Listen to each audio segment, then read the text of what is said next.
Generally, it happens that whenever we want to do something big in life or take any such step, people around us, friends and relatives make fun of us, laugh at us, and we get very disappointed with their behavior. Take this incident to heart too much. That moment of few seconds or few minutes when people laugh, make fun, happens for some time, but even when we are sitting alone at home, we keep feeling sad and disappointed remembering it. This is not a winner mentality. This is not a thinking of successful people, because the person who has the thinking of successful people, he knows very clearly where he has to go in his life, what he has to do in his life. He doesn't see anything else except his goal. Only once goal is visible 24 hours, there is a passion inside it. So all these small things that people make fun of you and laugh at you do not matter to such a person. These are the small things, but what we do is that we take it too much into our mind and keep feeling sad remembering it. Understand, friend, whatever he had to say, he left after saying it. Why are you getting sad remembering his words? He's not there right now. So leave what is lying in your memory and concentrate on your goal. Next time when it happens to you that people make fun of you and laugh at you, then first of all you have to understand that if you want to do something big in life and at the same time you want that no one makes fun of you,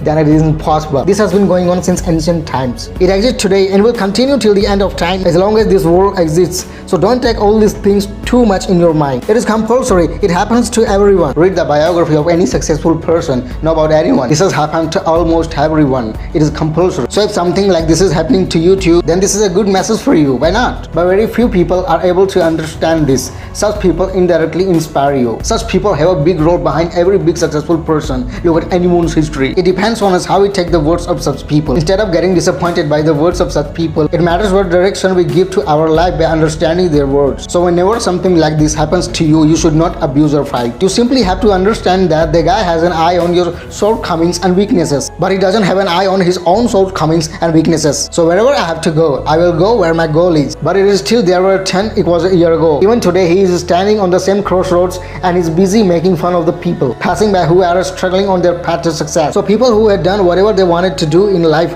moved ahead, but this person is still standing there. So it depends on us. If you take the words of such people too much in your mind, if you keep feeling sad thinking about the things said by them, then this is not a champion mentality. You have to understand that it is compulsory. It happens to everyone. Such people indirectly inspire you. Is it true or not? This is the truth. So the next time this happens, don't be too sad or violent. Act wisely and move ahead in life to achieve your goal. Share it with all your friends. If you like the video, please like, comment and subscribe to the channel and press the bell icon. See you in the next video. Wish you all the very best.